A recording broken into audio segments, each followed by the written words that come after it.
Hey everyone, it's Elizabeth here. I'm just gonna walk and talk so you can kind of see what the walk looks like going into Balugães. I don't think I'm saying any of these right in the proper Portuguese dialect, but today's walk was relatively easy. It was about 8.5 miles, around 14 kilometers from Barcelos to Balugães, and I will tell you what, I'm feeling a hell of a lot better. I think the sport cream and ibuprofen really helped. And today I got to meet other pilgrims. So for the first 2 days I walked basically by myself. I passed a couple people who were walking to Fatima, and I passed like a German girl. Her walking Camino partner had to go to the hospital. So I was basically alone, but today I met 2 other women from Yakima, Washington. And then I met an Italian couple and a German guy who was walking with them, and I walked a lot with them and the German, and it was really nice because, you know, I think being alone you get kind of lost in thought, and obviously with this being like that meditation in motion, I just kind of continuously think about certain things, I guess, that are on my mind, whether it's like a local current thought or just, you know, something in general of, you know, where I'm at in my stage of life. But yeah, it was just really nice to talk to people. It was such a beautiful walk. I'm actually, the funny thing is when you start walking and talking, you sometimes don't really pay attention to the arrows, and you just don't really stop to take a lot of photos just because it's like you're just in the moment enjoying other people's company and such. So I'm kind of sad. We passed some villages that were just, you know, it's an idyllic setting for like a romance novel from like 1829, honestly. It's like these cute old abandoned houses or casas that have like old shutters and, you know, grapes growing on the side of the building, and just absolutely stunning. I don't know, I've had so many, I guess, different fluttering thoughts through my brain, but I guess the one thing that I'm coming to a lot of conclusions is this need to just continuously root back to the simple life and the, the simple life and the minimalist lifestyle. It's just the more that I'm here in these natural settings, the less I want to go back to a complicated life. And I think in terms of having a spiritual lens on life, life is a lot more simple than we think. I think a lot of our human consciousness, our problems, our ego, really make us more complicated than what it is. I mean, I guess because I am here from a divorce, I can talk about, I thought I had a pretty simple and easy marriage. I mean, there are things that aren't exactly, you know, perfect by any means, but it's just like, wow, I don't want to go back to anything complicated. I don't want to date a complicated person who has to be, you know, connected to so many material things and such. And it's just simpleton.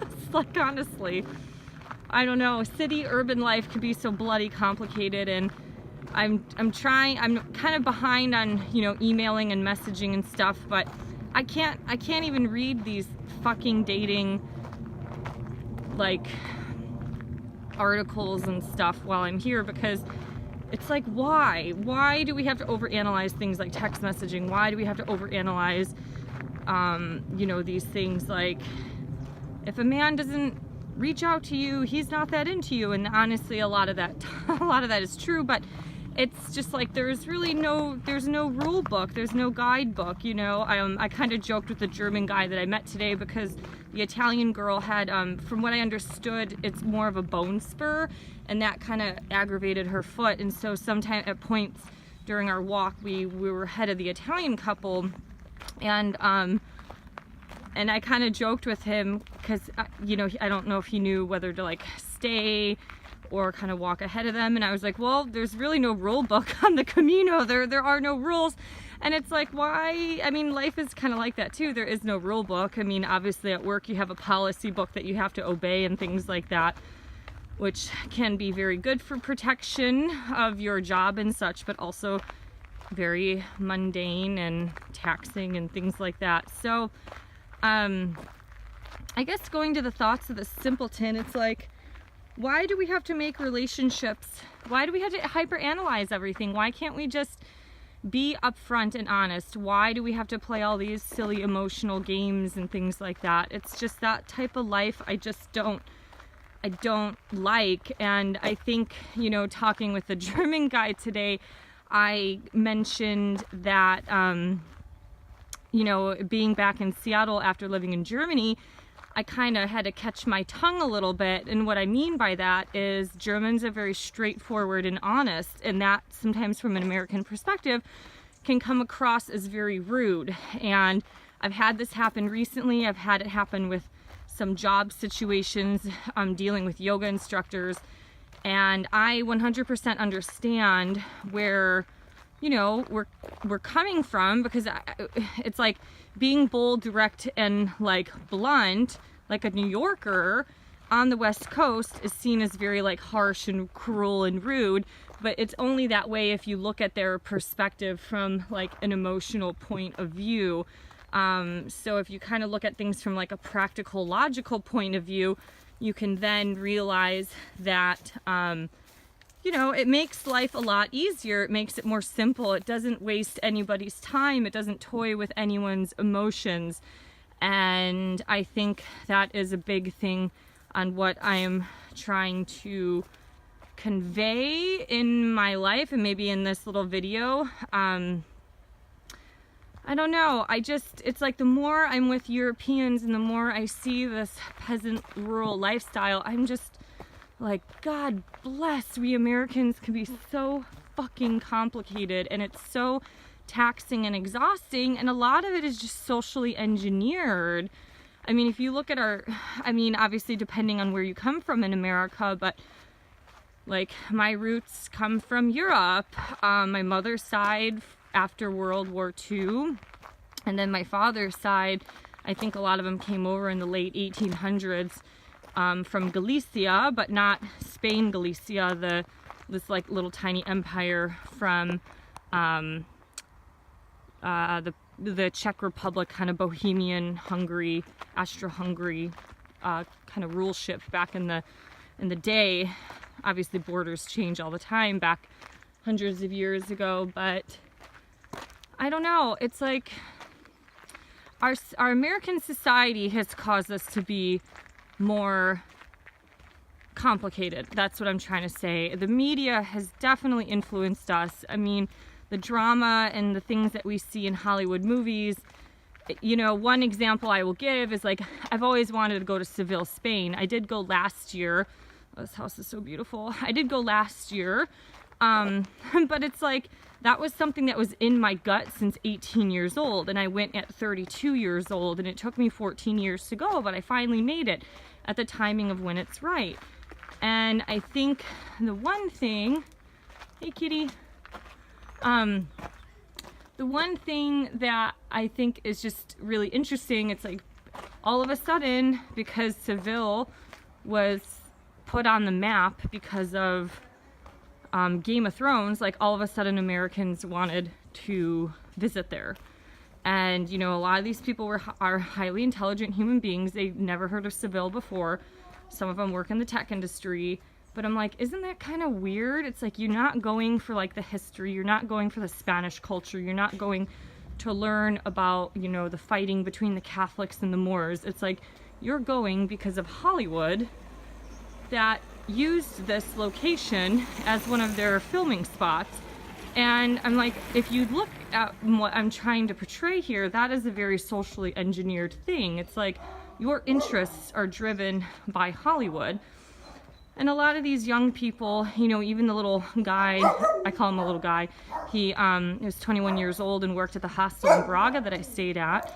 You know, it's like he likes Ariana Grande and Taylor Swift, and like, I'm not a mainstream person. I can give two shits about these people and their music, but it's just how amazing people are so easily influenced by these, I don't know, I guess Hollywood stars and music stars, that it's just so bizarre. It's honestly, it's just bizarre to me, because a lot of the younger kids, you know, they